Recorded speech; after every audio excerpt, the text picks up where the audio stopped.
जैसे ही वो हाथ होठों पर लगाया तो होठ पर भी थोड़ी सी मिट्टी लग गई। अब वहां पर कन्हैया के कुछ सखा खेल रहे थे, वो चिल्लाने लगे कि अरे कन्हैया तू मिट्टी खा रहा है, हम तेरी माँ से शिकायत करेंगे। दाऊ भैया ने कहा कि कन्हैया आज तो मैं तुझे पिटवा कर रहूंगा।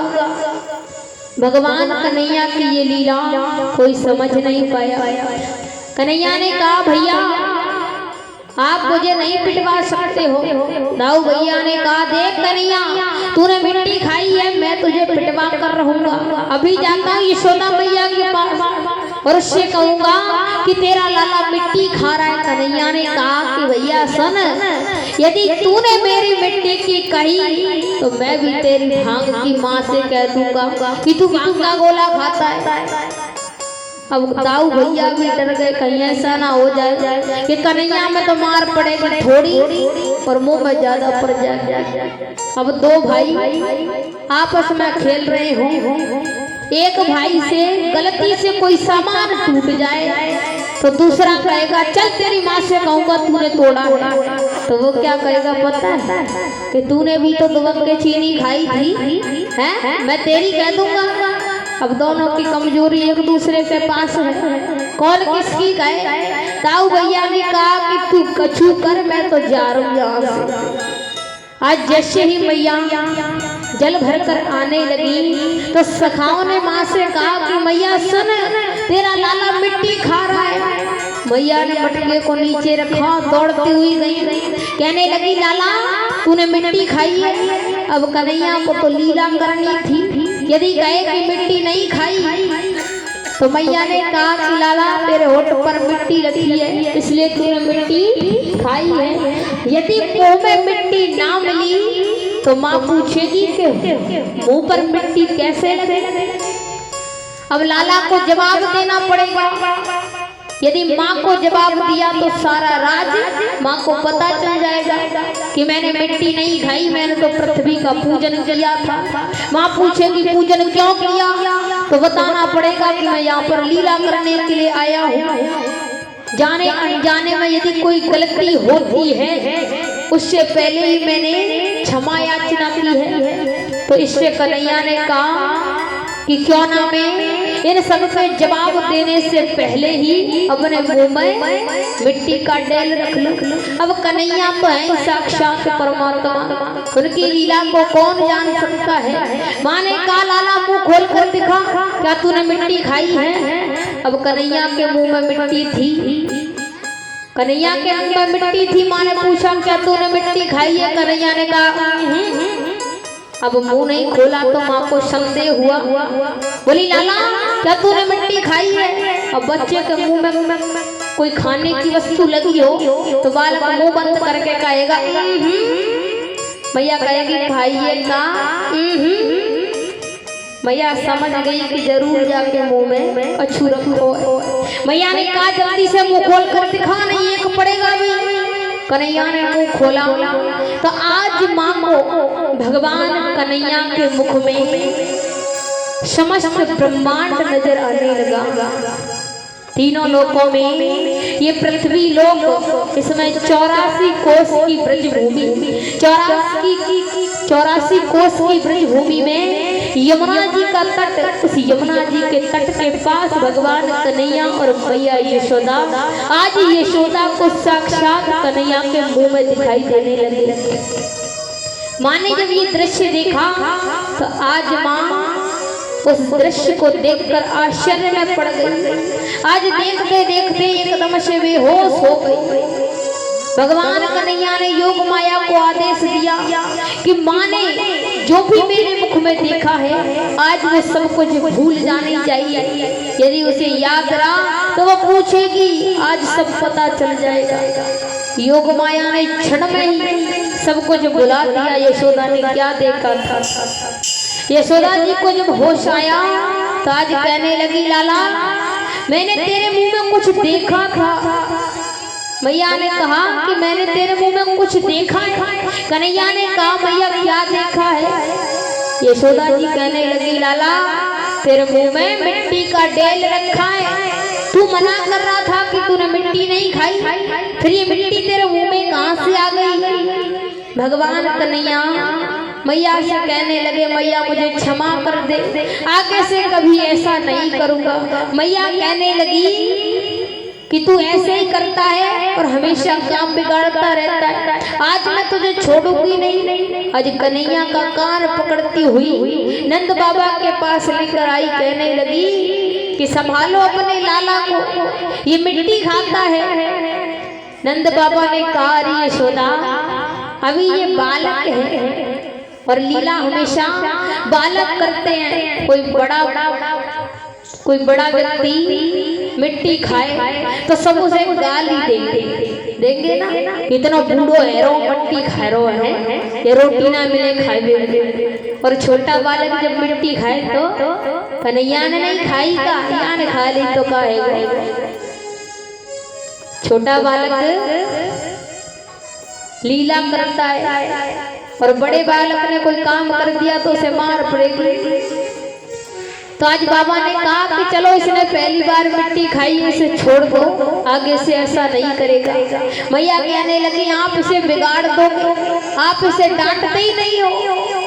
सुखदेव जी कहते हैं, परीक्षित जिस आंगन में कन्हैया जैसा बालक हो, उस आंगन में माता पिता कभी दुखी नहीं रह सकते और प्रसन्न भी नहीं रह सकते। क्यों? क्योंकि भगवान कन्हैया उत्पात ही इतने मचाते थे। सुखदेव जी कहते हैं, परीक्षित एक समय की बात है कि मैया यशोदा प्रातः काल 4 बजे जाग करके दही बुलो रही थी। नित्य प्रतिदिन मैया का काम था दही चलाना, पर अब का तो पता नहीं। पहले तो हमारी माताएं भी अपने हाथ से रही से दही घी निकालती थी, चलाती थी या नहीं, पर आज तो मशीन आएगी, अपने आप ही निकल जाता है।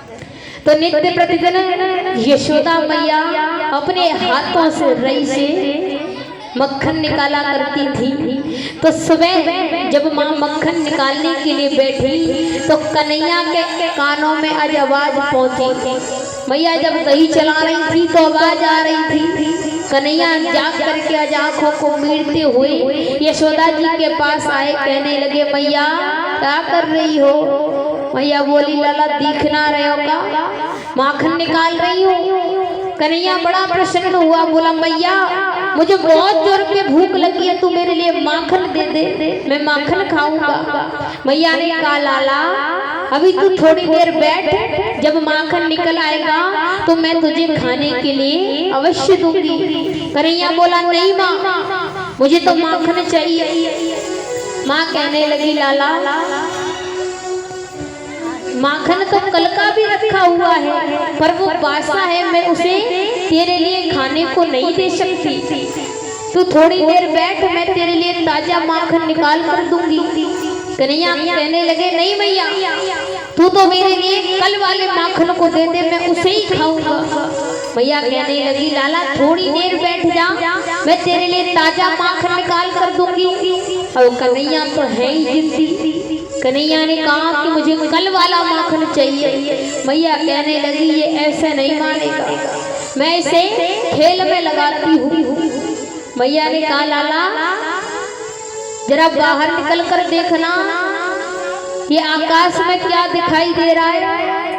कन्हैया ने देखा तो आज मैया कहने लगी, लाला देख, आकाश में चंदा मामा दिखाई दे रहा है, तू थोड़ी देर बैठ जा, मैं तेरे लिए चंदा मामा ला कर दूंगी।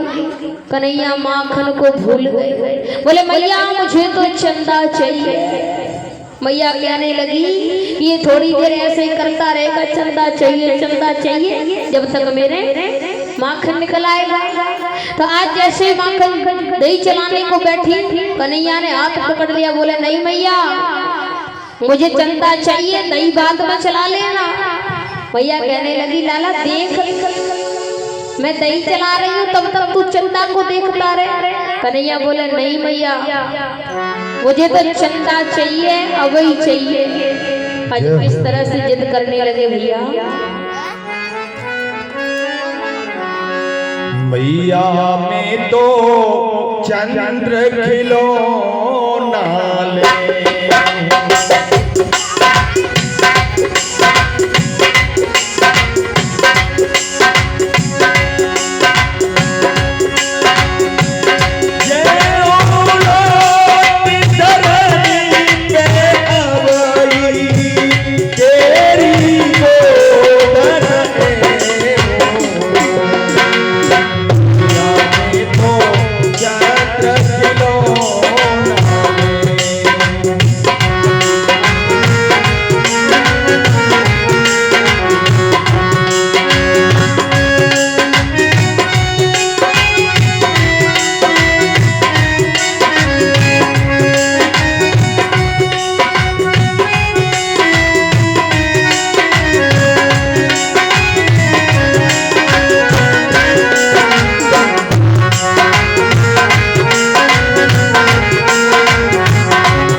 आज जैसे भगवान कन्हैया कहने लगे कि मैया मुझे तो चंदा चाहिए। मैया कहने लगी लाला थोड़ी देर बैठ, अभी चंदा ला के दूंगी। बोले नहीं मुझे तो अभी चंदा चाहिए। मैया कहने लगी ये और आप अटक गई है, या तो मैं ये बासो माखन ही दे देती तो बढ़िया रहती, अब चंदा कैसे लेके आऊं। मैया कहने लगी लाला वो चंदा बहुत दूर है, नहीं मुझे तो चंदा चाहिए। अब कहते हैं ना बाल हट बहुत बुरी हट होती है। बालक ने यदि ठान लिया कि मुझे फलानी चीज चाहिए तो ले गई माने को। बोले मुझे तो चंदा चाहिए। मैया ने क्या किया, आज परात में जल भर कर लाई, उसे रख दिया। चंदा की आज छाया उस जल में आने लगी। कहने लगी लाला ये ले चंदा। कन्हैया बड़े प्रसन्न हुए। बोले मैया ने मेरे लिए चंदा जमीन पर उतार दिया। आज जैसे ही उसे उठाने को हाथ बढ़ाया, जल से जब हाथ स्पर्श हुआ तो वो जल हिल गया। उसमें से जो चंदा की छाया थी वो गायब हो गई। अब चंद्रमा गायब हुआ। कन्हैया चिल्लाने लगे मैया ये चंदा तो भाग गया, मुझे चंदा चाहिए। मैया कहने लगी लाला थोड़ी देर बैठ, अभी आएगा। अब पानी जब ठहरा तो उसमें फिर से परछाई आने लगी। बोली लाला देख चंदा आ गया। कन्हैया ने सोचा कि इस बार मैं इसे पता नहीं चलने दूंगा, आराम से उठा लूंगा। आज जैसे धीरे धीरे हाथ बढ़ाया पर वो तो जल था। जैसे ही हाथ जल में डाला वो जल हिल गया, चंदा फिर से गायब हो गया। कन्हैया बोले मैया तू मुझे धोखा दे रही है, ये चंदा नहीं है, ये तो जल है। चंदा इसमें आता है वो भाग जाता है। मैया कहने लगी लाला ये चंदा यहाँ थोड़ी आएगा, ये तो बादल में है, बहुत दूर है। बोले नहीं मैया मुझे तो चंदा चाहिए। मैया कहने लगी अब इसे कैसे मनाऊं। मैया ने कहा लाला सुन तू काहे को चंदा बंदा के पीछे पड़ो है, अरे मैं तेरी काजे चंदा जैसी बहू लाई दूंगी। मैया ने जैसे कहा कि चंदा जैसी बहू लाई दूंगी। कन्हैया बोले मैया मुझे तो बहू चाहिए।